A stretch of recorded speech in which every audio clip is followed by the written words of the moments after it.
All right, here we go. It is episode 52 of the GGG Podcast. Welcome to the podcast. Thank you for listening to us. I'm Paul, and as always, I am joined over here by Phil. We got a good show for you today. Lots of interesting, kind of quirky news going on, and we're going to talk about a lot of it. And we're going to talk about games that have almost seemingly never stopped relaunching for our main topic, so it should be an interesting conversation. But before we get to all of that, if you haven't already liked and subscribed to our YouTube channel, please do so at Golden Glazed Gaming. And if you're listening to the audio-only version over on Spotify or Apple Podcasts, we could use a follow or review over there as well. What's been going on this week with you, Phil? What have you been playing? What is happening? Well, I have been playing a little bit of games. I've played some Diablo 4 Vessel of Hatred. I decided Ooh. to get in on it. Okay. Still, I think I said when I played Diablo 4 originally. Good game. I'm enjoying it. I didn't mess with the end game too much. And I feel like this is a similar thing where the end game could be great. I'm just going to complete the story, mess around with my character until I get kind of dissatisfied with my gear, and then delete the game from my hard drive and wait till the next update. That's the cycle, baby. Let's go. I've also gotten to play a tiny, tiny bit of the Plucky Squire, and I think that's it. I think I got to like level 25 in Diablo, so I put a solid, Wow. All right. probably like 8 hours into it in one Sure. day. Okay. So you think is Vessel of Hatred worth it? It's more Diablo. If you like it, yeah. How much is it off the top of your head? Do you know? $40. 40 40 bucks. bucks. So Okay. like decent for if you want like another 20 hours of enjoyment. I feel like that's a decent price. Does You're that getting a lot for it. does that include the season's pass, or is the season's pass separate? The season's pass is extra. I got a version of Diablo that came with the season pass that I like never used because by the time I got to the first season, I had finished my playthrough. Or by the time I launched the first season, I had finished my playthrough. So I was like, I'll save it for when the DLC comes out, and that I did, and it's pretty good. It's nice to like you have your horse from the beginning. There's a lot of things that are just unlocked earlier Mm-hmm. in Vessel of Hatred that make it a lot simpler and easier to get around and more fun. Well, I So mean, you getting your horse unlocked, that was a launch thing. was it a launch thing? It was after you've beaten the story for the first time, Then you just get your you just get your horse. Yeah. Oh, well then that's on me. That's good. Good job, Phil. But outside of that, yeah, I've reinstalled Multiverses, gave that a little bit of a shot because they added a new character Mm-hmm. from Wonder Woman, I guess. Um, you know, kind of a missed opportunity. Give me like Voldemort or something. I don't know. Yeah, for But real. I figured they would have gone something more quirky, but I feel like they saved the really cool characters for like the next season. It's going to mhm. be Dexter from Dexter's Laboratory, like that kind of a thing. So, That would be really cool. But I will say they added another assassin class character, which is like the game is now overflowing with them. So mm. I feel like they're not really balancing. But outside of all that, Paul, what have you been playing? Yeah, more Space Marine, more Hell Divers. I think it was today actually. We are recording this that Arrowhead has finished their 63-day relaunch or update, like to reinvigorate the game and Mhm. buff a lot of things or take them back to when how things were when the game launched. So I've been playing quite a bit of that, and then I finally got a chance to check out Shattered Space for Starfield, and we'll talk about that in a bit for our first news topic.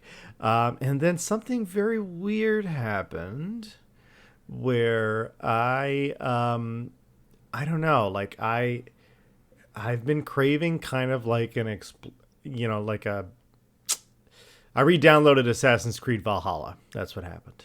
And it's been a really great lay in bed with my PlayStation Portal game. Just because the game looks really good. I'm still I play it for a little bit and I remember I'm like, oh, this is why these are the problems I had with the game. The two of which I've ranted and raved before. One of which, you never know how to get inside a building, even though there's all these doors and these windows. You can, you can't smash through, but you can smash through other things. And then the combat system I kind of find a little lackluster. And what's funny is I was replaying it and I was remembering that I had just beaten Ghost of Tsushima for the first time when I started playing Assassin's Creed Valhalla. And I think that really contributed to my negative attitude toward Assassin's Creed Valhalla, because I was like, Ghost of Tsushima's combat's so much better. This is so dumb. But yeah, so I've been playing that as well. Played some finals. I've been having some trouble with my PC. So hopefully I'll get those things resolved, but it's been making playing the finals a little difficult, unfortunately. So yeah, but that's pretty much it. But let's get into our releases so I can talk about Shattered Space a little bit. So first up for this week's releases, we got Super Mario Party Jamboree. This is the third, I believe, Mario Party for the Switch. Are you a big Mario? No, it's not. No. Sorry, I'm not a big fan of it, and I'm upset they released 3 Mario Party games for the Switch and 1 Mario game for the Switch. Well, what was the Mario game for the Switch? Maybe they've had more than one, but Odyssey. Odyssey was hey, we're just going to keep on crapping out Mario Party because it's cheap and it's easy and they're mini games. But this one's got competitive mode. Sorry, I'm going to go on a rant. I think I've missed the boat on Mario Party. I've played it, and every time I'm like, that was almost fun. Mm-hmm. Yeah. It's just random. It's just a random game. It's like playing Candyland with your friends. I'd rather sit and talk about something than play Mario Party. Yeah, I will. I think my girlfriend bought one of the Mario Parties for the Switch. It's the one with the big cake and whatnot. I forgot what that one's called. But any of them? All of them? I think replaying it, it must have been probably 9 months ago last time I played it. But playing Mario Party, because I used to play it obviously when I was younger and whatnot, and I think it is good. And this is gonna kind of be insulting, so I'm sorry, but this is my opinion. But I just kind of feel like Mario Party is a video game you play with people who don't play video games. And that's what it is. And so and because also the stars and winning at the end is ridiculous, because you can do awful the whole time and then the game will be like, we feel bad for you, take all of these stars and now you're the winner. And it's just is there really competitiveness here? I don't know. So anyway, this is getting very mixed reviews. IGN gave Mario Party Jamboree a 9 out of 10, while that's crazy. While I believe GameSpot gave it a 6 out of 10, which is a big difference in score. But hey though, nice, 6 out of 10. It's brave. 6 out of 9. 6 out of 9. six and a 9 together. I got it. But yeah, I don't know. That's a big. I do know IGN. They're again Nintendo fanboys. They are going to give anything Nintendo releases at least an 8. So that's no surprise. I am happy to see that there is some pushback on this. And I'm kind of if there's 3 Mario Parties on the Switch, can we just make these DLCs and have them all bundled into one big Mario Party and with different modes? Do I need to re-buy the game 3 different times? So we have one Super Mario Kart game, and it's even games that I would play with people who don't typically play video games. I feel like Mario Kart is 2-3 buttons. You get it pretty simply. Anyone can kind of win. That is like the base level for me. And then if I'm going to play like a weird party game, I'd rather play Jackbox. At least we're going to laugh about something we did than rather be like, Yoshi fell off the iceberg. I don't know. But yeah, it is crazy that IGN gave it a 9 and like it's getting 6s all around. I think their model should be like you buy the platform, which is a $60 game, and like, okay, here's Game Pack 3, and it's $20, and you get like 6-10 games, and they just keep releasing that. Sure, you lose some hype, but I don't know. I'm never hot on Mario Party. Oh yeah, apparently I struck a chord. I didn't know that this chord existed for you, Phil. So that's interesting. Yeah. Screw Mario Party. Wow. Strong words. All right. We're going to have some Nintendo fanboys coming after us.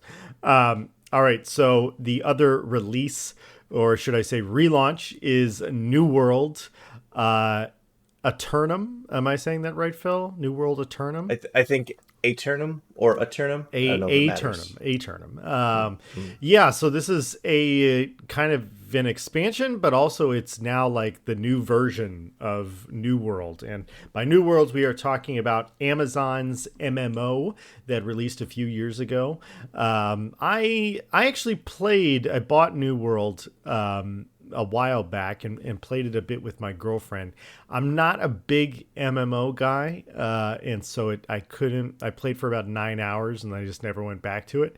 So I didn't really get to, I don't know, it just didn't keep my interest. So maybe this relaunch will encourage me to re-download it. I'm definitely craving some sort of grindy RPG, but then as always, I remember, oh yeah, Dragon Age is coming out in 2 weeks. Just wait 2 weeks for Dragon Age. It'll be fine. So where are you on this, Phil? Has New World ever interested you? And does this update change your mind at all? Yeah, I've almost bought New World a couple of times. Like back in the day when it launched, I was like, well, this looks like fun. Sort of an action RPG, MMO. Survival craft thing. Yeah, seems cool. The trailers definitely pulled me in.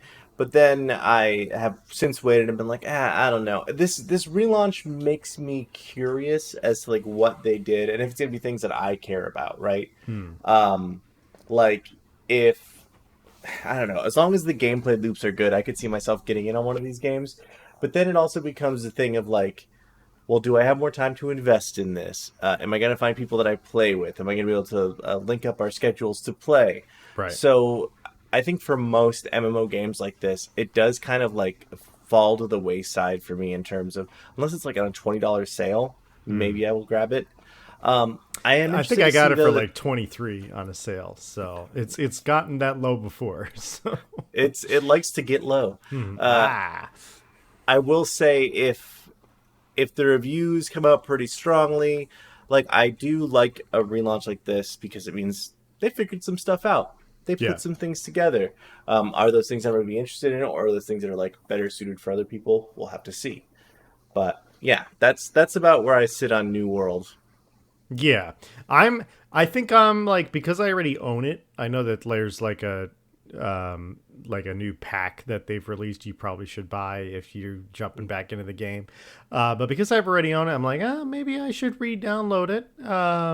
But I think I'm going to wait for some reviews of this update and not when the cover page of IGN is plastered with it. Is plastered with New World advertisements. It's like, I don't think I can trust this site for that.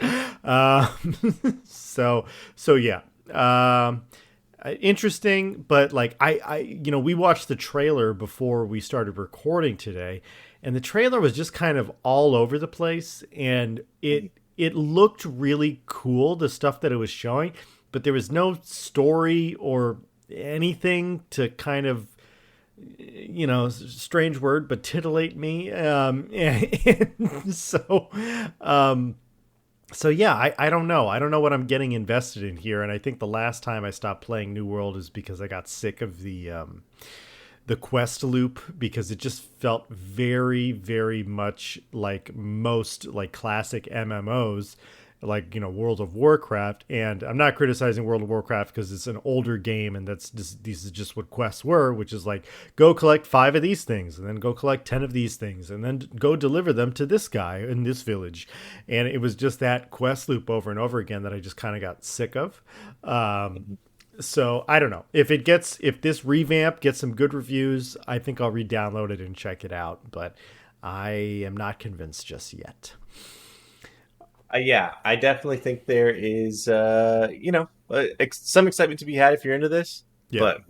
But all right, let's get into the news. So, Starfield Shattered Space is failing to impress some reviewers. As Starfield continues on, it is a very divisive game, and some people are really not impressed with the Shattered Space DLC. They're saying that the mission structure is very boring, that it's not as much of DLC as they were expecting. People thought that the story was going to be longer, yada, yada, yada. And then on the other side, we have people saying that the DLC is really good and that this bodes well for the Elder Scrolls 6. Seeing that the progress that Bethesda's made, I have a lot of opinions about this. I think that Starfield is at a point right now that it should have launched at last year. That's what I think. And so, I think Starfield is a good game now, but it still has its quirks. And honestly, Shattered Space is kind of a letdown because it feels like it should have been included in the regular game. When you play through Starfield, there's this faction called the Varun, which is what Shattered Space is about. It's centered around the Varun. You even have a character a companion character that's a Varun character, but you never see where they live or anything like that. And so it just kind of feels like it's a missing chunk of the game. And now Shattered Space, here's that missing chunk. I hope you coughed out the money to play this. And so it's just, I completely disagree, though, when people are saying, oh, this bodes well for Elder Scrolls 6. This bodes terribly for Elder Scrolls 6. Look, I am really excited for Elder Scrolls 6 because I love Skyrim. I really did. And I love being able to, choose your own path and do what you want and just having a really open RPG. But seeing how long it took Starfield to actually get its sea legs was not promising at all. And then seeing what they've pooped out for this DLC, again, it's not horrible, but it's disappointing when, this is very, very minor spoiler alert for Starfield, not really any story stuff. But it's just, one of the things I love in Starfield is shipbuilding and using the shipbuilder. And so when I first got to the Varun planet, which is where the DLC is, I was like, oh crap, this is where this isolated subsect of humanity has been living on their own for generations. They're going to have different kinds of ships than the ships that I've been messing around with. And so I dock in their main dock and I go to the ship guy and I'm like, what do you got for sale? And you know what pops up on my screen? Ships. The same thing it always ships does. From other factions made by different ship companies that are made from the beginning of the game. And so it's just but guess what? They're black. Oh, they changed them to black. So it's just that's a bummer. It's narratively you set this up so that you could have all of this other technology and in the game it's you do get access to new pistols and guns and miniguns and melee weapons and stuff like that. But when it comes to the ship, miraculously they just have the ships that everyone else has, even though they've been separated for humanity for hundreds of years. And so it's disappointing in that fact, as well as the Varun companion that you have. I specifically brought her along. And while she does interact with the Varun world, it's they didn't write her in in case characters had the thought, oh, like it's like when you're playing Baldur's Gate or when you're playing any RPG, you're like, oh, this mission is connected, pertains to this character, pertains to this character, so I should probably bring that character with me so that there's some content that I'm getting access to or some different path that I can take. And that is never the case. It's just her commenting on things, or like the Varun, like when I first got there, the Varun delegate was like, also your companion is allowed to stay as well. And it's like, my companion is Varun. It's like, maybe you don't know her personally, but like you shouldn't be like, ooh, like she should be allowed to stay more than me. Exactly. And so it's those kind of things that Bethesda has not gotten better at. They are not good with the companions. They and they just don't. And then the whole, I'm sorry, I'm ranting so long about this. But no, get it. The whole thing about like having to buy or do these microtransactions in order to get the Bethesda updates is freaking ridiculous. And like they'll sell like, oh, you can get like plushies for your ship. You can pay, if you pay $4. It's like, you want me to pay $4 for plushies to put in my ship?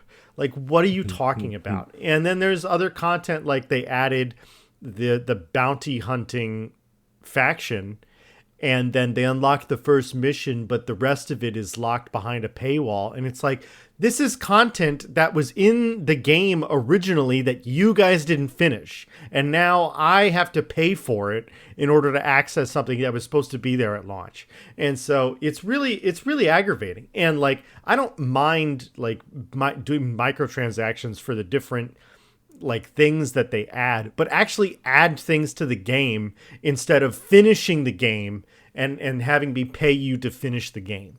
So that's my rant. There it is. No, hey, get it. Yeah, I think you're the voice who I trust most on this game. Mm-hmm. And yeah, just a huge bummer to hear that Bethesda sort of has stepped away from doing what I think I've said in multiple shows, what I think they do best, which is their world building and their attention to detail. It seems like now they're just going for grand spectacle rather than the minute details that make everything so impressive. But speaking of grand, let's talk about something that's actually kind of cool. Okay. A PlayStation concert coming to a city near you probably soon. Yeah. Yeah. Tickets go on sale the 18th for the general public. And you can use code PlayConcert24 to purchase tickets on Wednesday, October 16th, starting at 7 a.m. So if you want to see music or you want to hear orchestral renditions of Last of Us, God of War, Ghost of Tsushima, other games that PlayStation has made, you can do so. Is this something that interests you, Paul? Sort of. Like, I'm not surprised by this news at all because I think video game concerts are getting more and more popular. Like, I am seeing a lot of advertisements for them. Even like a Stardew Valley concert has been a big thing in LA. And so I think that, when people think of this grandiose music, I think that now a lot of our generation and younger think of video games because that's where we listen to this heightened orchestral music. And so, like, I think this is smart to do. I think it'll make a lot of money, and I think there's a lot of great music in a lot of the games listed in a PlayStation concert. And I would probably go to it if the prices were not ridiculous. Yeah, if they are not, I'm in.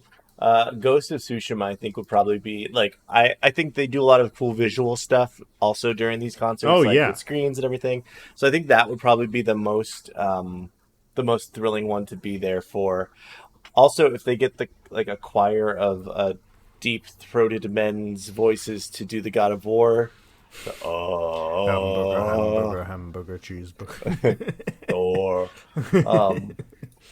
I'd be very into that. But yeah, I do think you're right. I feel like a lot of the time it has been like, I've seen Final Fantasy concerts, things with kind of huge built-in fandoms. Mm-hmm. But I think Sony kind of brings this culture of the prestige video game. I mean, even way back in the day, like Final Fantasy VII was this massive story. The God of War games maybe used to be like the sort of Mortal Kombat of their time, but now they are a very in-depth emotional story. All of these Right. games are uh, very mature, and I think that kind of reflects in.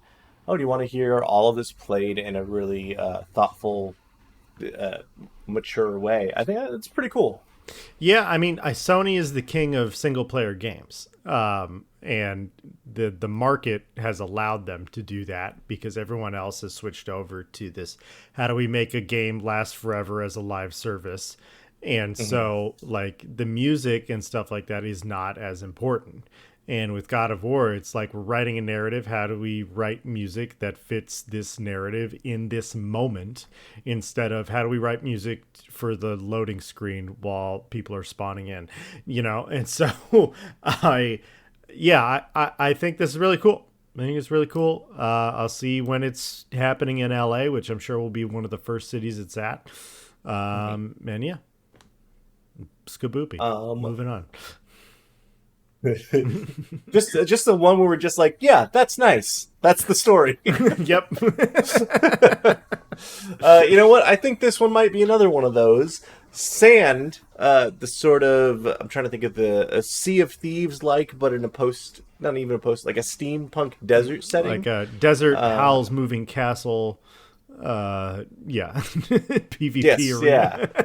arena. Immortal Engines type Hmm. thing. But it's a PvP game where you play as people who maintain, build, and operate these sort of like sand striding ships amongst these dunes. Hmm. And you fight other people, you take their treasures.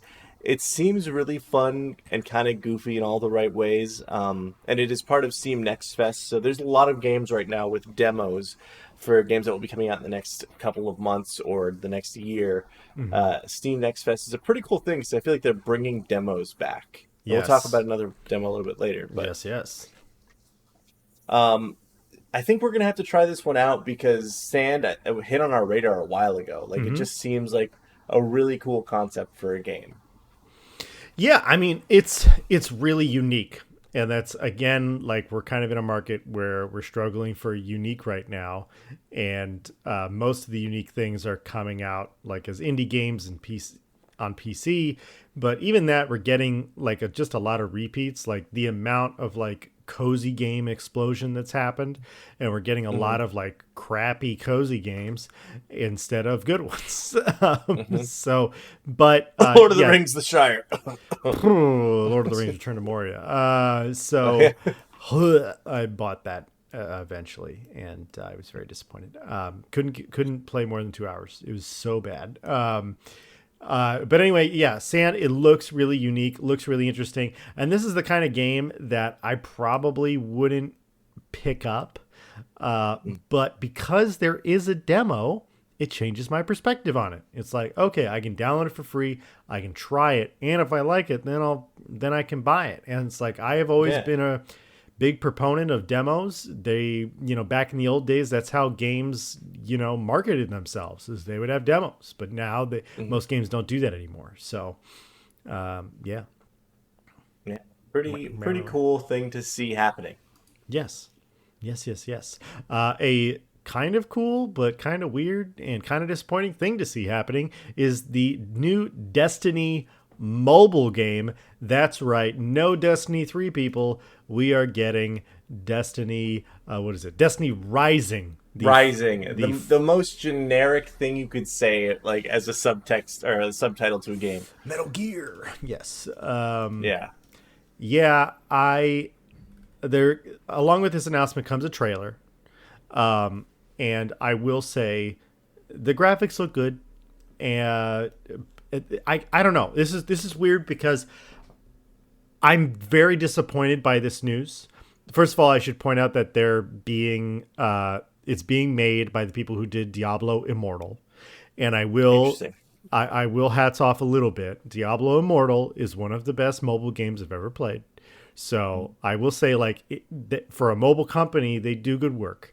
But I am disappointed because obviously I would have rather gotten a Destiny 3 announcement. But at the same time, it's like, yeah, Destiny mobile might be fun to play, like on, my phone when I'm trying to kill time. So I don't know. I'm very lukewarm about it. I feel like my left brain is mad about it. My right brain's like, meh, but you can pew pew. So I feel similarly. I remember watching the trailer, being like, "Oh, is this the thing that Paul told me about?" Where, like, it is the continuation of Destiny, right? Like, what Destiny is going to be going forward. Destiny 2 is going to be going forward. And I was watching the trailer, like, that's nothing new. Oh, this looks okay. Oh, yeah, Destiny was fun. This is nice. And then I saw that it was Destiny for mobile, and I was pretty genuinely impressed.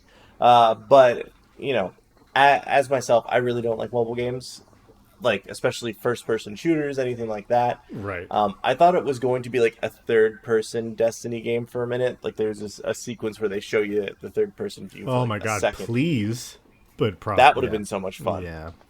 But I don't know. It is one of those weird things where looks good. I'm probably never going to play it. It's probably going to take up like 100 gigs on my phone, which I do not have the room to spare. So Gotta keep cool, magic but on not there. for me. Got to keep magic on there. Cool, but not for me. It's too. Like, I think in all of these situations, I would rather have a controller in hand. And I know that's maybe who they're selling this to, is people who have, like, the things you plug in to make your phone work with a controller. But a weird move, but understandable move. But it also seems like maybe a 5 years too late move. Yeah, it's definitely like this would have been something to companion with when Destiny 2 was still kind of in its heyday. And not that it's not, it doesn't have any popularity now, but they've announced they're not doing any more paid DLCs. There's not really a future for Destiny 2 anywhere in sight. So is this how you're going to continue the franchise? It's just kind of it's weird timing. I think that's the best way to put it. Very weird timing. So yeah. But Yeah. I'll probably I check it think out and report back. So this would have been a good launch with the final shape. And maybe even do something that integrates with that, kind of like the Mass Effect 3 with the multiplayer type thing. Do you remember? I was just thinking back to this the other day.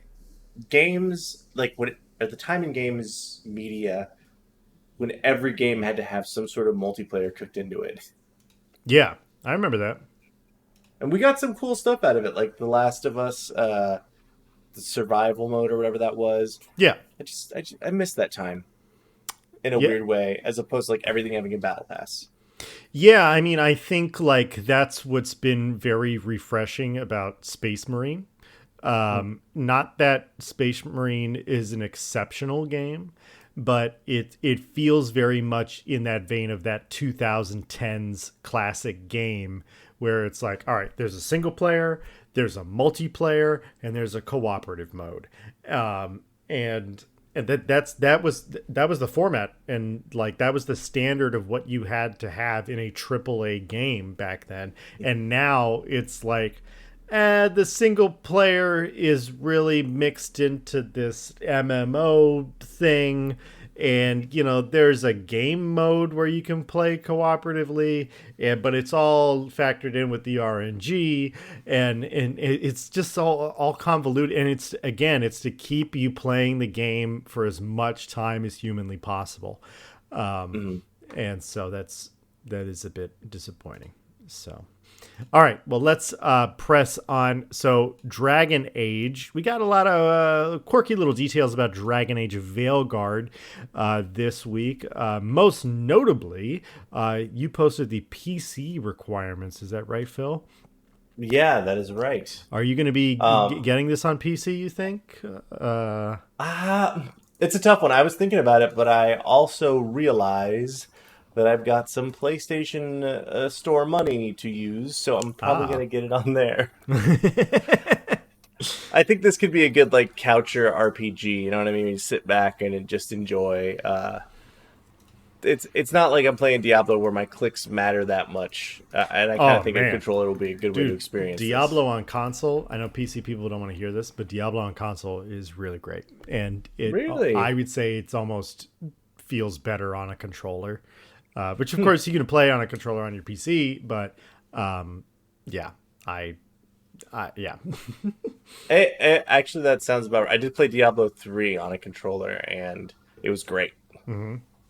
But yeah, so the specs got released for it. It seems to be kind of a hefty boy, so to speak. It looks like if you want to play it in 1440, 30 frames a second, you need at least an NVIDIA RTX, I believe it's a 3070? Oh, 2070. 2070, yeah. So, yeah, nothing too bad here. If you want ray tracing, you need to spend a couple $1,000s on your computer. That's just what it's going to be. Yeah. But most interestingly, we got the release times. It's October 31st, global release. 9 p.m. here on the Pacific Coast. Or sorry, 9 a.m. here on the Pacific Coast with no preload. So you got to download it and go day of. Disappointing. And I guess a lot of people are celebrating there will be no Denuvo DRM. Denuvo is kind of like anti-theft monitoring ware that like makes sure your license for the game is like constantly working. That there's no anything weird with your files. You can't like monitor anything.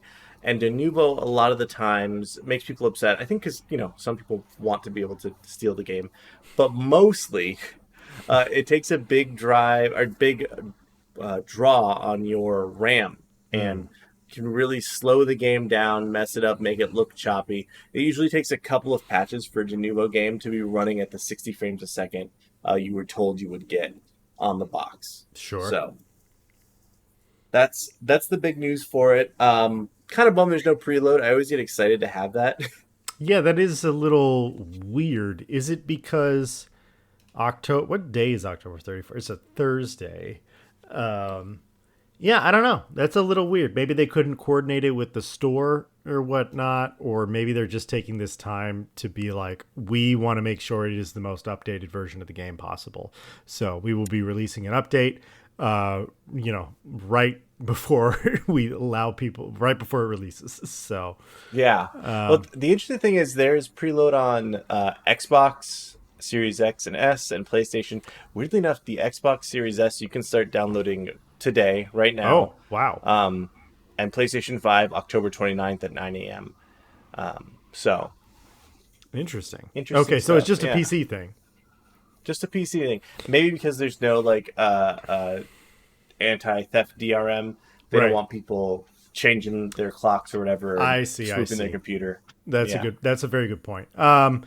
Yeah, that's interesting. Honestly, like seeing all this news, I had planned on getting this game for my PC, but now I am kind of contemplating perhaps getting it on my PS5. I think my computer could run this pretty well, not with ray tracing on. But I have seen a lot of gameplay for the game, and they've really worked on Dragon Age in general over the decade of like trying to actually more than a decade of like making it controller friendly. And all of the gameplay that I've seen in this game makes it look very controller friendly. So I'm thinking I might get it on console just because of that. But I don't know. I kind of want to see it running on console.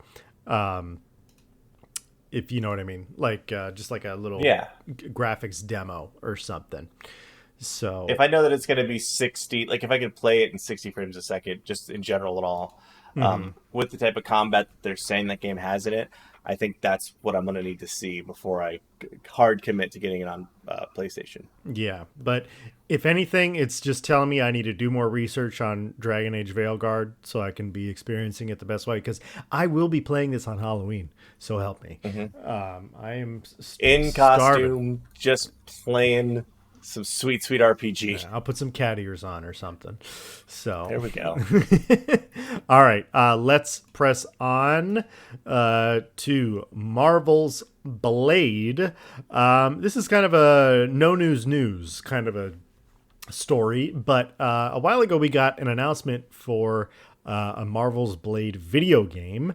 And we're kind of getting some details that are emerging, and there are some rumors starting to pop up that Marvel's Blade will be making a appearance in some capacity at the Game Awards.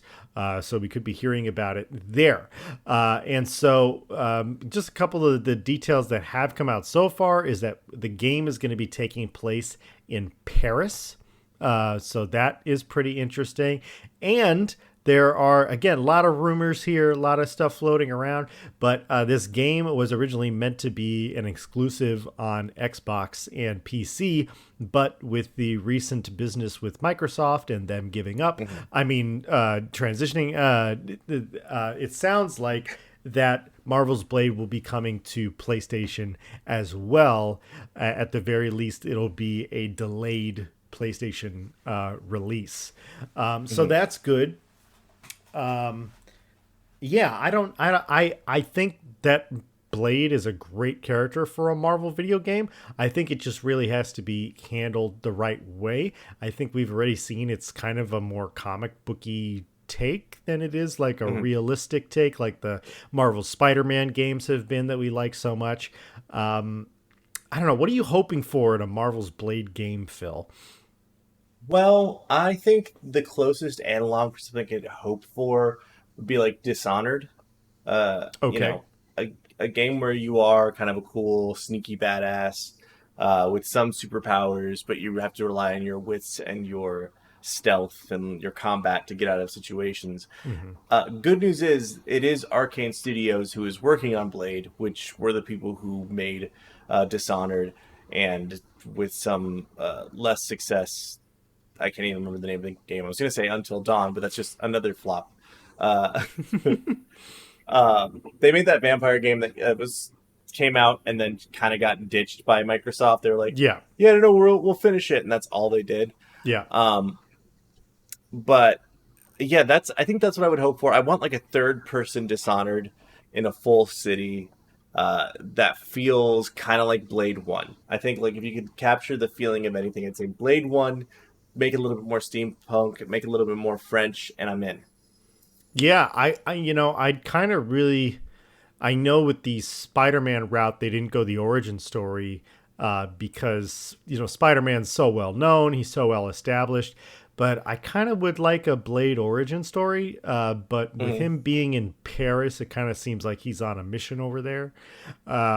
So I don't know, but I think the For Honor combat is compelling, but I would like to see an updated version of that. I think it's kind of getting a little dated at this point.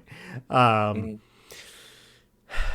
yeah, I think if you can give me an open world, narrative-driven game as Blade, like where you can, I don't know, I want something similar to Spider-Man, I guess. Yeah. And it can be darker. Yeah. You can be a little bit more badass.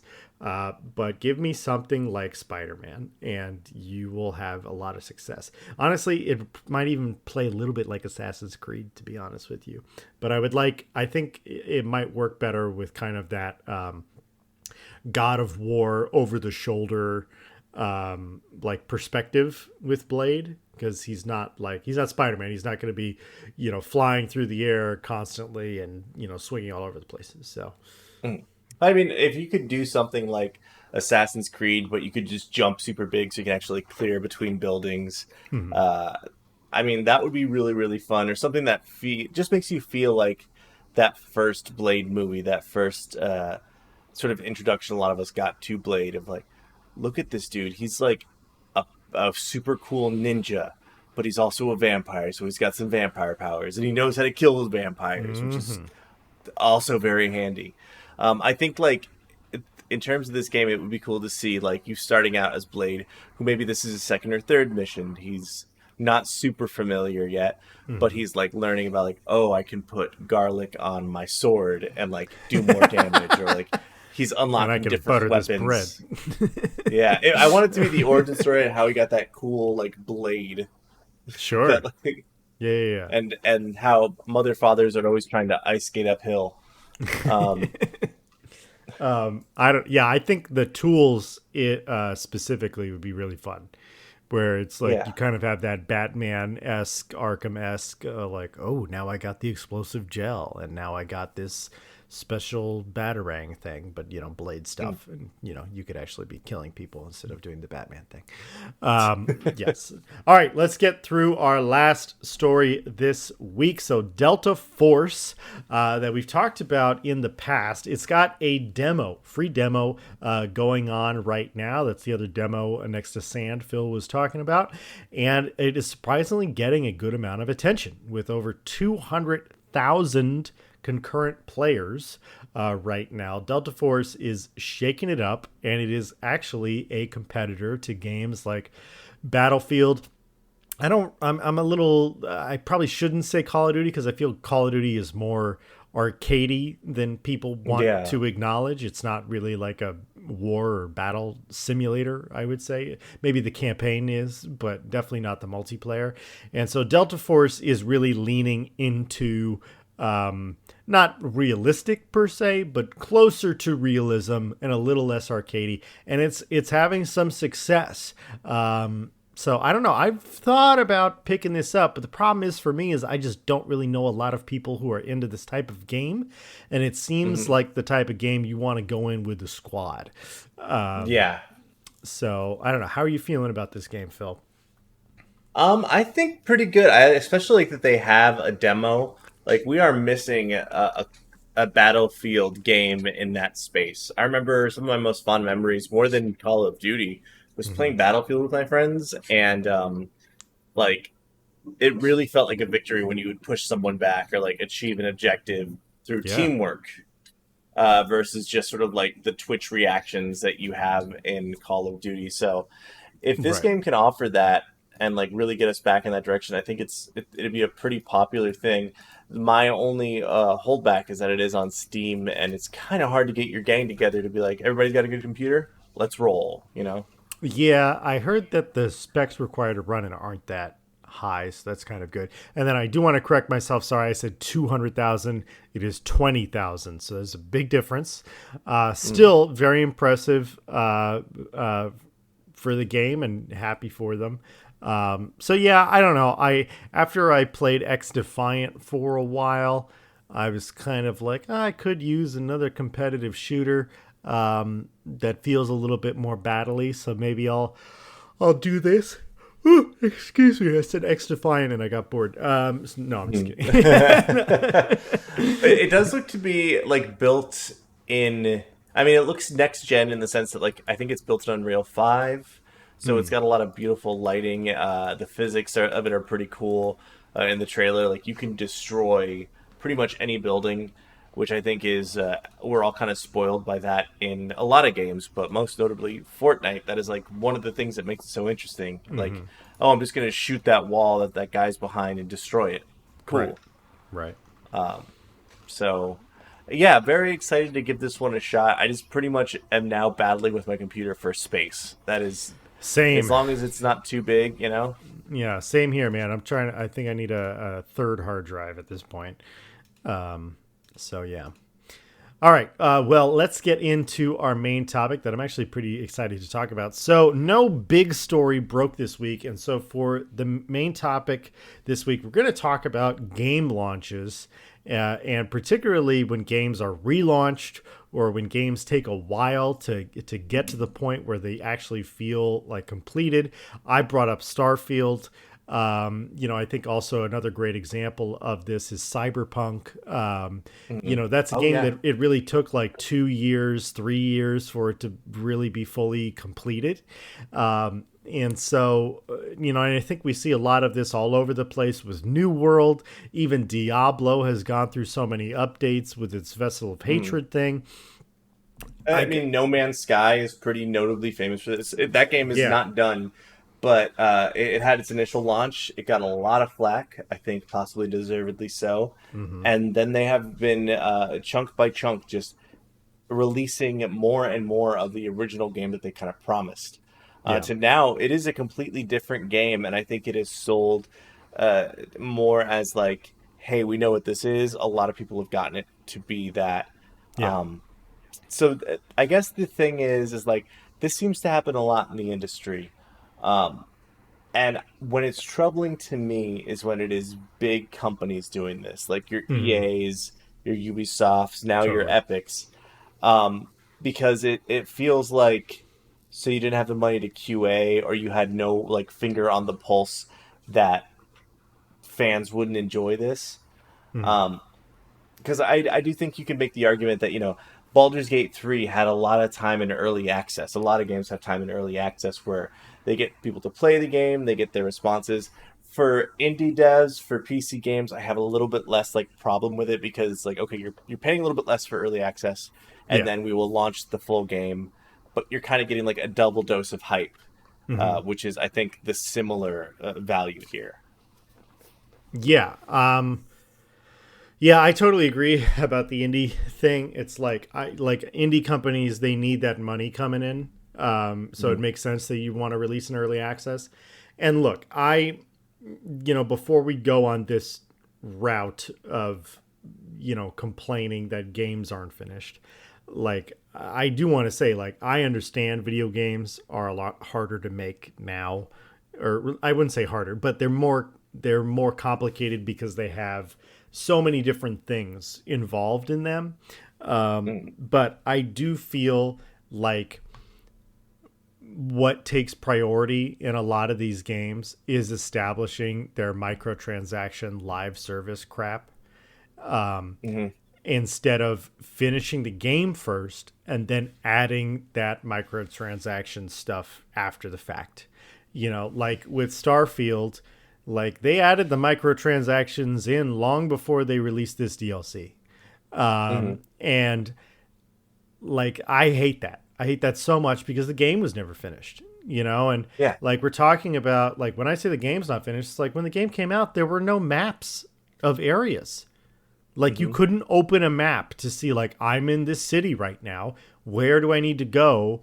To go sell all these weapons I picked up from this raid that I did. Um, and so it's just like I really, I really don't like that it takes this long to to Mm-hmm. to essentially release what you promised. And I think that's Yeah. also a big part of it is like rein in your marketing team a little bit. Yeah. Okay, because the reason everyone was so pissed off with No Man's Sky is because it promised freaking everything. And I would say now it delivered on those promises, 8, 9 years later.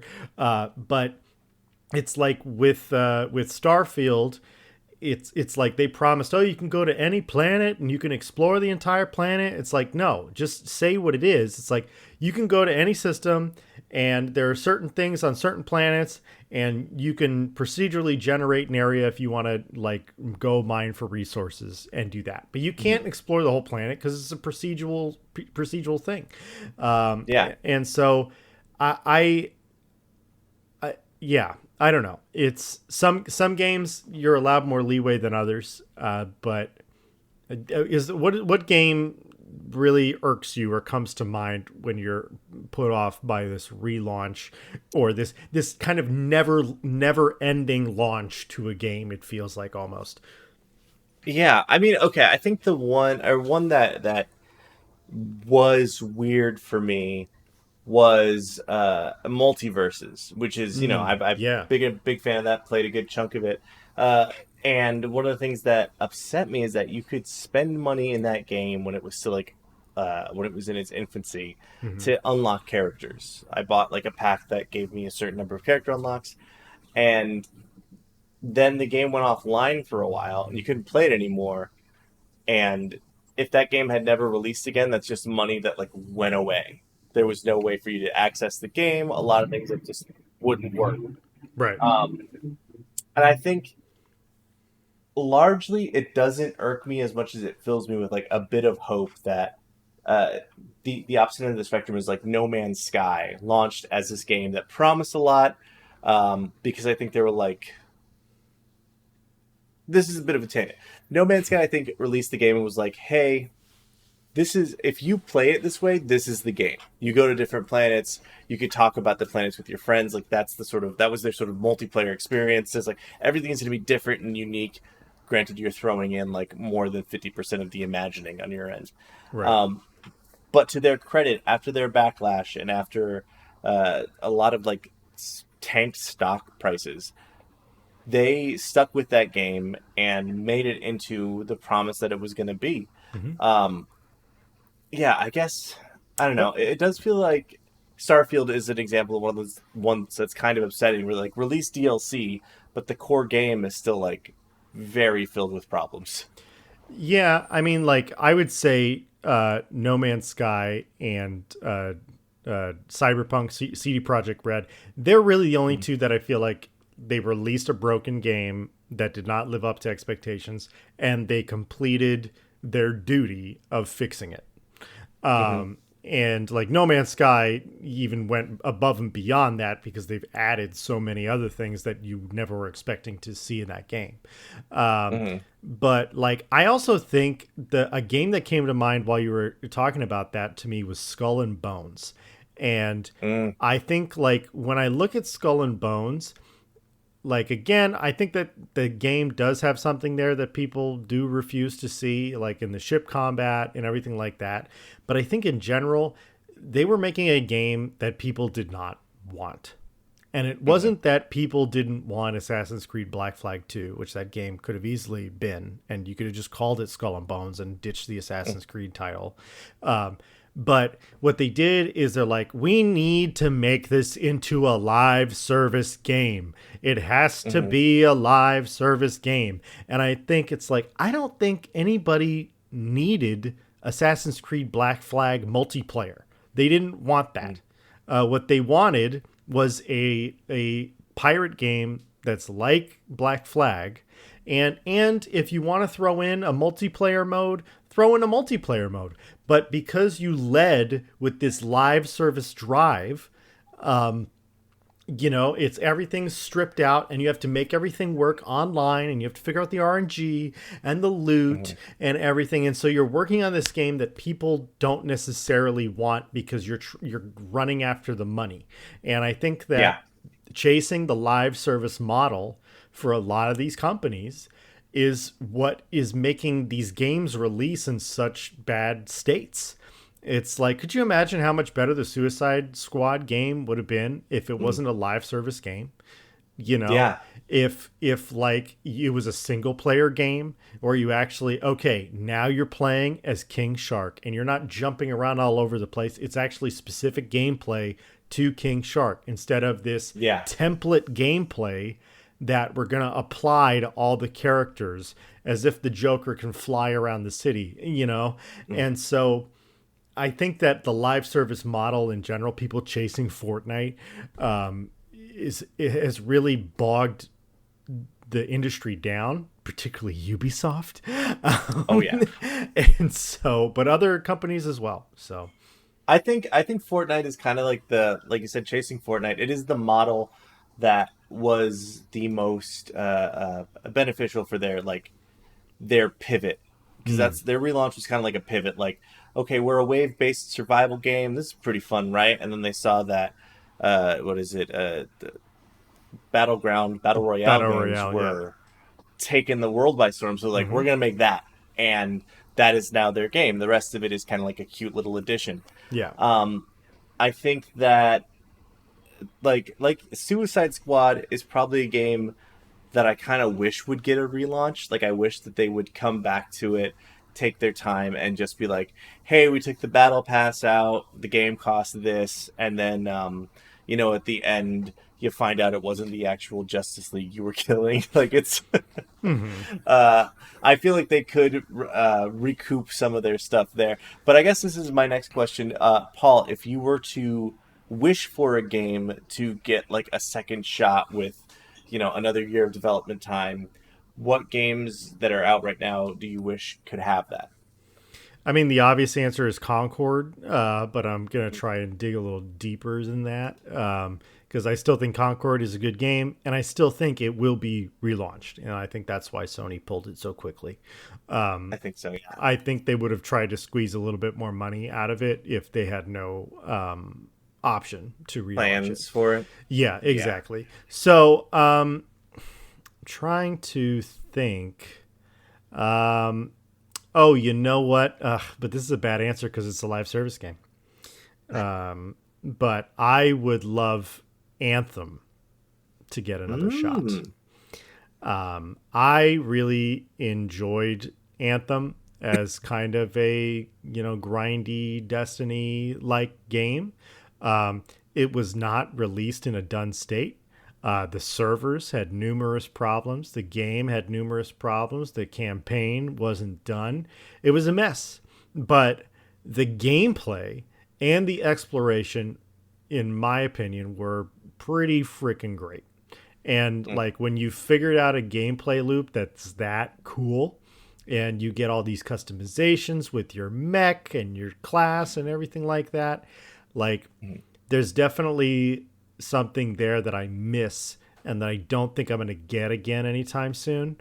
And so I would like to see that. But again, that is kind of I feel like all the single player games like got updated to a point that they felt complete, and so they don't really need a relaunch, and that's where we get the remasters, but just in a higher resolution. So yeah, let's say Concord, Anthem.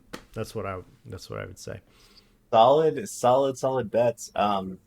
Yeah, I think mine is gonna. I spoke about it. Suicide Squad would be, because I think there's a good game underneath there somewhere. Yeah. They just had no interest in finding that particular game. Or they just got bogged down by like Warner Brothers. Like, no, you got to make it grindy, and you got to get the loot, and you got to get the coins, and like, it's got to be a forever game. It's got to be a forever game. What are we doing here? Actually, I did have there was a game on PlayStation that I was just thinking about. Nope, it escaped my mind. Yeah, I don't know. There are a lot of games that I think could benefit from that. It's just, will they ever get the money and the attention deserved, or that would be required for that? Yeah. But kind of, I guess another game that kind of went along this route, that I think is something that I kind of wish I had a little bit more interest in, but is Fallout Online. Okay. That would be one to see, like, get a current gen upgrade, because I think that would really make me want to play it. I tried playing it the other day. It looks rough. It looks real rough, Paul. Really? A Fallout game looks rough? It's the online one, too. It's yeah, bad. 76. It's just, yeah. It's not good. I think you just go play Starfield at that point. Like, that's, that is a better. You go to one planet that's just ruined, and that's your game. You can go to Earth in Starfield. You can go to Earth. So is it messed up? Is it pretty? Yeah, it is uninhabited. Stick. Yeah. So I think you can land and actually like see a couple landmarks and whatnot if you land in the right spot. Statue of Liberty is right next to like the Golden Gate Bridge. Yeah, and there's like some apes that are in charge of the planet now. It's weird. So. Oh, nice. Yeah, I think that's a good answer, but it's it's really weird. This also makes me think of Astrobot, and like Astrobot is not a game I maybe put like 25 hours into it, and I platinumed Astrobot. And the thing is like I don't really have a desire to go back and play Astrobot because I platinumed it. But I'm still in the position of Astrobot could be Game of the Year. It's at very least a nominee, and that's a game that had a very finite ending. And I'm just kind of like, well, that's all I needed. I left it alone, and I moved on to the next thing. And you would think that a lot of companies would be like, we want people to move on to the next game, so they'll buy the next game. But that's not the mentality. And I think it's just very expensive to start a game from the ground up. And so they'd much rather just continue updates instead of trying to do something new.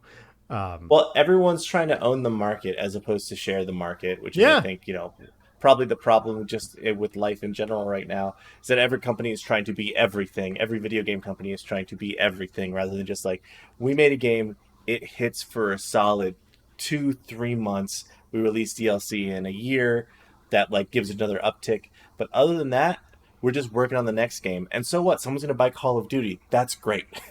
Then they're gonna come back and they're gonna buy the next God of War. And there's some companies out there that get that, and some that really, really don't. And I think that's the problem with the industry, is these sort of relaunches are endemic of just like, how do we get more money out of people? Right. versus Right. how do we fix a game. Yeah. Or just like, again, like I'd be okay paying more up front, just so if you actually gave me what you were saying you're giving me. So, and have respect for my time. So, all right, we got to wrap it up there because we are over time. But thank you, everyone. Oh, did you have one more point, Phil? You made kissy face.